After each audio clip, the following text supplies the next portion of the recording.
मसीह के मीठे और प्यारे नाम में सब भाई और बहनों को जय मसीह। उम्मीद करता हूँ आप सभी लोग खुदा की दया से बहुत ही अच्छे होंगे। मेरे प्रिय बहनों, आप लोगों के लिए बहुत ही इम्पोर्टेंट वचन लेकर आया हूँ, तो इसे आप ध्यान से समझना, क्योंकि ये ज़रूरी है आप लोगों के लिए वचन, और इसे सुनना और इस पर चलना, क्योंकि खुदा यही चाहता है कि आप इस पर चलो और अपनी लाइफ में शांति और आशीषों को इंटर होते देखो।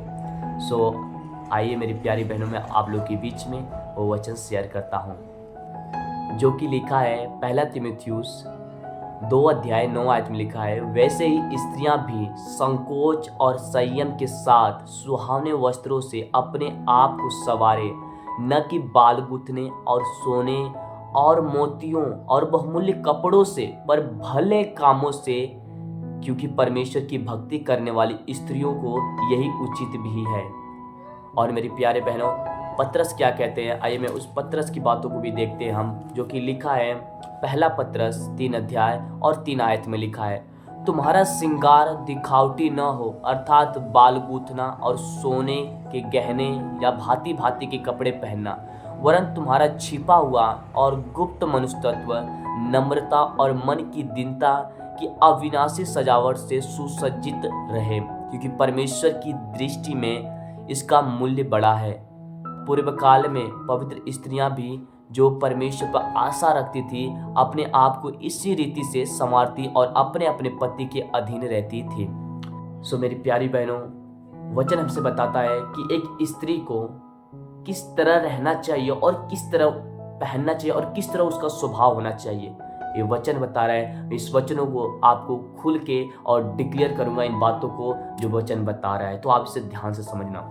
वचन कहता है कि एक स्त्री को संकोच और संयम, यानी एक अधीनता में, एक अधीनता अपनी हस्बैंड की, अपने पति की अधीनता में, एक अधीन होकर, लिखा है एक अधीन, संकोच और अधीन के साथ सुहावने वस्त्रों से, एक अच्छे कपड़ों से, ना कि आज प्रत्येक वस्त्र चलते हैं मेरी बहन, लेकिन आज हमें खुदा का वचन कहता है एक सुहावने वस्त्र, एक अच्छे वस्त्र, एक अच्छे वस्त्रों से, लिखा है एक अच्छे वस्त्रों से अपने आप को संवारो, एक अच्छे वस्त्रों से। आज प्रत्येक दुनिया में कपड़े चल रहे, फैशन, स्टाइलिश, हर एक कपड़े चल रहे हैं, लेकिन खुदा कह रहा है एक अच्छे कपड़े, एक सुहावने कपड़े से अपने आप को संवारो, अपने आप को संवारो। अब देखो, खुदा का वचन कहता है ना तुम्हारे बाल गूंथने हो। आज प्रत्येक स्टाइलिश बाल गूंथने होते हैं, तो कह रहे हैं परमेश्वर का वचन कि तुम्हारे बाल न गूंथे हो, और सोने और मोतियों और बहुमूल्य कपड़ों से, अपने आप को सोने या मोतिया या बहुमूल्य कपड़े से नहीं, बल्कि भले कामों से, बल्कि अच्छे कामों से, क्योंकि परमेश्वर की भक्ति करने वाली स्त्रियों को यही उचित है, यही अच्छा भी है, यही अवश्य है कि ये करना। मेरे बहनों, आप इसे ध्यान समझना, और अगर आप इसे समझ रही हो तो आगे से अपनी लाइफ में फॉलो करना, क्योंकि खुदा आपको आशीष देना चाहता है, आपको ब्लेस करना चाहता है, अगर उसके वचनों को आप मानो और उसके वचनों को चलो। क्योंकि आप जब उसके वचनों को मानोगी और चलोगी, तो आप अपनी लाइफ में उन आशीषों को देखोगी। और मेरे बहनों, पतरस क्या कहते हैं इसमें देखते हैं। पतरस कहते हैं कि तुम्हारा श्रृंगार दिखावटी ना हो, अर्थात बाल गूंथना और सोने के गहने या भांति भांति के कपड़े पहनना, वरन तुम्हारा छिपा हुआ और गुप्त मनुष्यत्व नम्रता और मन की दीनता और अविनाशी सजावट से सुसज्जित रहे। मेरी बहनों, खुदा का वचन हमसे कहता है कि तुम्हारा जो छुपा हुआ मनुष्यत्व, अंदर का मनुष्यत्व, बाहरी नहीं, अंदर का मनुष्यत्व, जो अंदर का मनुष्यत्व है, अंदर का जो तुम्हारा स्वभाव है, वरन तुम्हारा छिपा हुआ गुप्त मनुष्यत्व नम्रता, तुम्हारे अंदर की मनुष्यत्व की बातें करें। तुम अंदर से नम्रता से रहना, नम्रता और दीनता की अविनाशी सजावट से सुसज्जित रहे। अविनाशी सजावट से, विनाशी नहीं, अविनाशी सजावट से सुसज्जित रहे।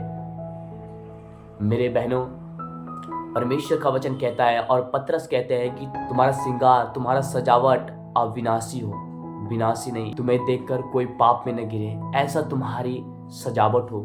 एक नॉर्मली, खुदा का वचन कहता है तुम एक नॉर्मल की तरह, न सोने न मोती न बहुमूल्य कपड़ों से, बल्कि एक नॉर्मल और भले कामों से, भले काम तुम्हारे अंदर, तुम्हारे स्वभाव में भले काम हो, और अंदर से नम्रता और दीनता के साथ, और अविनाशी सजावट हो तुम्हारी, विनाशी नहीं, ताकि तुम्हें कोई दिखे तो पाप में न गिरे, ताकि तुम्हें देखकर उसकी लाइफ में एक अच्छा विचार उत्पन्न हो, और तुम्हें देख कर ऐसे जो स्त्रियां हैं, ताकि तुम्हें तुम्हारे स्वभाव को देखकर वो भी खुदा पे विश्वास करेगी। हाँ, ये बहन खुदा विश्वास करती है और उसके मार्गों पे चलती है, इसका स्वभाव कैसा है। आपके स्वभाव के द्वारा खुदा, आपके स्वभाव के द्वारा बहुत सी स्त्रियां खुदा को ग्रहण करेगी अगर आपका स्वभाव होगा। तो मेरी बहनों, खुदा का वचन कहता है परमेश्वर की भक्ति करने वाली स्त्रियों को यह उचित भी है ऐसा करना। तो आप ऐसा करें, आपका सजावट दिखावटी ना हो, किसी को दिखाने के लिए मत करना, बल्कि एक नॉर्मली तुम्हारा सजावट हो, जिससे कोई देखकर पाप में गिरे, बुराई में गिरे, बल्कि तुम्हें देखकर अच्छा विचार आए, अच्छा सोचे अपने मन में, और तुम्हारी स्वभाव, तुम्हारी लाइफ को देखकर बहुत सी स्त्रियां खुदा पे विश्वास करें, तुम्हारे स्वभाव, तुम्हारी लाइफ को देखकर। तो मेरी प्यारी बहनों, आज से इन वचनों को अपनी लाइफ में फॉलो करो। खुदा की यही वचन कहता है, जब आप इन्हें फॉलो करोगी तो अपनी लाइफ में उन आशीषों को देखोगी, उन ब्लेसिंग को देखोगी, और अपने पति के अधीन रहो। अपने पति पे आज्ञा ना चलाओ, परंतु अपने पति के अधीन रहो, और तुम्हारी सजावट दिखावटी न हो, तुम्हारी सजावट विनाशी न हो, परंतु अविनाशी हो, और मन की दीनता और मन की नम्रता से अपने पति के अधीन रहो। क्योंकि जब आप ऐसा करते हो, इन वचनों को फॉलो करते हो, तो आप अपनी लाइफ में आशीषों को देखोगे। तो मेरी प्यारी बहनों, इन वचनों को अपनी लाइफ में फॉलो करो और उस खुदा की अनुग्रह और दया में बढ़ते चले जाओ, और उन आशीषों को अपनी लाइफ में देखो। खुदा इन वचनों द्वारा आप सबको आशीष दे मेरी प्यारी बहनों, और इन वचनों को उन बहनों के पास भी भेजना जो अब भी ऐसा पहनावा पहनती है, तो उन्हें भेजना, ताकि वो इन वचनों को जान के सचेत और चौकसी से खुदा के मार्गों पर चले, ताकि वो शैतान की परीक्षा में न पड़े।